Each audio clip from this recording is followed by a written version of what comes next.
Hello guys, I'm Shalini. In this video, I'm going to teach you that how you can create folds and draw cloths. So यहाँ पे मैंने sketching कर रखी है और अब मैं फोल्ड्स को क्रिएट कर रही हूँ। तो यहाँ पे फोल्ड्स को बनाने के लिए जो सबसे इम्पॉर्टेंट टिप है आपको नोटिस रखना है और आपको याद रखने वाली बात है वो ये है कि आपको जब भी फोल्ड्स को क्रिएट करें तो फोल्ड्स के एजेस जो होते हैं वो बहुत प्रोमिनेंट हर वक्त नहीं होते।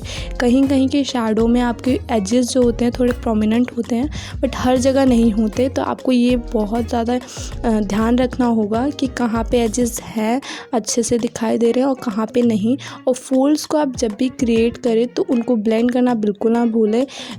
ज़रूरी नहीं है ब्लेंड इन स्टेप से करें, किसी भी चीज़ से ब्लेंड कर सकते हैं बट ब्लेंड करना बहुत इंपॉर्टेंट है क्योंकि मोस्ट ऑफ द टाइम जो आपके शैडोज़ होते हैं, जो फोल्ड्स होते हैं उसके जो शैडोज़ होते हैं वो सारे के सारे आपके ब्लेंडेड होते हैं एक दूसरे से। कहीं कहीं पे जो होते हैं आपके वो दिखते हैं लाइक कहीं पे आपके ब्लेंडेड होते हैं, कहीं पे एजेस दिखते हैं। तो वो आपको अपने रेफरेंस फ़ोटो को ऑब्ज़र्व करते हुए करना है। ये नहीं कि आपको आप सीधी लाइनिंग जैसे लाइक यहाँ पे जो मैं फोल्ड्स क्रिएट कर रही हूँ यहाँ पे मैंने बिल्कुल स्ट्रेट लाइनिंग जैसी नहीं कर दी। कहीं कहीं पे अगर मैंने उसको लाइनिंग जैसी की भी है तो मैं उसको ब्लेंड करूँगी, वो आपका कम्प्लीटली शर्ट जैसा दिखेगा। आपको कभी बहुत ज़्यादा हार्श नहीं करना है लाइक स्ट्रेट लाइन और ऐसे करके लाइनिंग टाइप की नहीं करनी है जिससे वो आपका फोल्ड लगे ही ना। तो ये इम्पॉर्टेंट है, आपको फोल्ड्स को फोल्ड्स की तरह दिखाना है।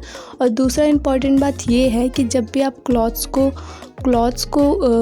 स्केच करें और उसको करना चाहे लाइक यहाँ पे ये जो क्लॉथ है इसमें बहुत सारे डिटेल्स है तो मैंने यहाँ पे डिटेल्स को करने का भी सोचा था। अगर आप चाहें तो आप डिटेल्स को स्किप भी कर सकते हैं, it's all up to you. But यहाँ पे डिटेल्स करने का एक एडवांटेज ये होता है कि अगर आप डिटेल्स को करते हैं तो टाइम लगता है लेकिन आपका जो ड्राइंग है वो एज इट इज़ बनता है।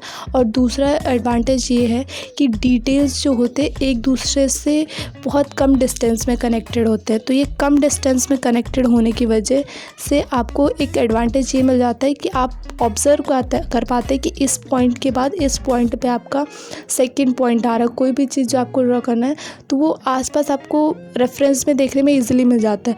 लेकिन अगर आप मान लो प्लेन सिंपल शर्ट को कर रहे हो उसमें कोई प्रिंट्स नहीं है तो अगर आपको एक फोल्ड दिख रहा है और दूसरा फोल्ड बहुत दूर दिख रहा है उससे, तो जब वो इकट्ठा होगा तो आपको बहुत ज़्यादा अजीब सा लगेगा ही नहीं कि आपने मतलब इतना रियलिस्टिक टाइप का नहीं लगेगा। पर यहाँ पे इतनी डिटेलिंग करने की वजह से अगर थोड़ी बहुत मिस्टेक्स भी होंगी इसमें तो वो छुप जाएंगी।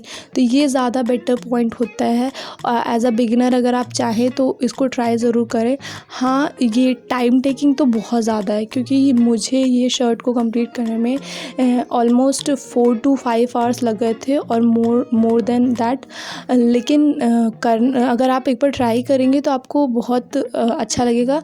लेकिन आपको बस इसके लिए एक पेशेंस की ज़रूरत है और बाकी किसी चीज़ के नहीं। अगर आप करते रहेंगे तो आपकी प्रैक्टिस अच्छी हो जाएगी तो आप कॉन्फिडेंस बिल्ड कर पाएंगे जिससे आपकी नेक्स्ट में अगर आपका इसमें मिस्टेक होगा तो नेक्स्ट टाइम अगर आप ट्राई करेंगे तो आपका पक्का हो जाएगा। यहाँ पे मैंने मैकेनिकल पेंसिल 0.7 का यूज़ किया है फॉर लाइटर पोर्शन। मैंने फर्स्ट टोन जितने भी दिए हैं सारे इस पेंसिल से दिए हैं और जो सेकेंड टोन मैंने दिया है, सेकेंड टोन जहाँ पे बहुत ज़्यादा आपको डार्क का दिख रहा होगा वो मैंने मैकेनिकल पेंसिल से दिया है। वो मैकेनिकल पेंसिल है 0.5 की में भी। हाँ, अगर और आपके जितने भी मटेरियल्स मैंने यूज़ किए हैं और कुछ भी वो सारे आपको डिस्क्रिप्शन बॉक्स में मिल जाएंगे। मैं सारे जितने भी वीडियोज़ हैं सबके मटेरियल्स डिस्क्रिप्शन बॉक्स में लिख देती हूँ so you can check it out. और अगर आपको कोई डाउट हो तो you can comment me, I always reply your comments. और अगर आपको वीडियो पसंद आए तो don't forget to like, share and subscribe to my channel, also hit the bell icon. और यहाँ पे अब मैं आपको एक और टिप जो देना चाहती हूँ वो बहुत इंपॉर्टेंट टिप ये है कि अगर आप कभी भी क्लॉथ्स को करेंगे कंप्लीट तो क्लॉथ को कंप्लीट करने में आपको जो थोड़े क्लॉथ की नॉलेज होना भी बहुत ज़रूरी है। यहाँ पे मैं जिस क्लॉथ को कर रही हूँ, जिन्होंने भी ये शर्ट पहन रखा है, वो शर्ट जो है वो लूज़ फिटेड शर्ट है। अक्सर क्या होता है, जब आपकी टाइट फिटेड शर्ट होती है तो वो शर्ट जो होता है उसमें फोल्ड्स कम क्रिएट होते हैं। लेकिन अगर आपकी लूज़ फिटेड शर्ट है तो लूज़ फिटेड शर्ट में जो आपके फोल्ड्स होते हैं वो बहुत ज़्यादा फोल्ड्स क्रिएट होते हैं। तो आपको इसीलिए जब लूज़ फिटेड शर्ट हो तो उसमें आपके फोल्ड्स ज़्यादा क्रिएट होंगे।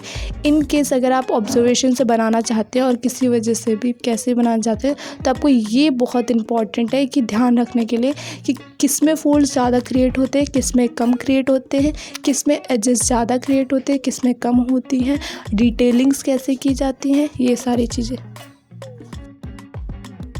I hope you have now enough knowledge to create a fold or any cloth texture. If you have any doubt, you can ask me in comment section below. I hope this video helped you in any way, and this shirt is almost completed. So I will see you in my another video, and if you want to follow me in my social media, link in our description box below. And yeah, I will see you with another video. Till then, take care, bye bye, keep learning and practicing art, and that's it, bye.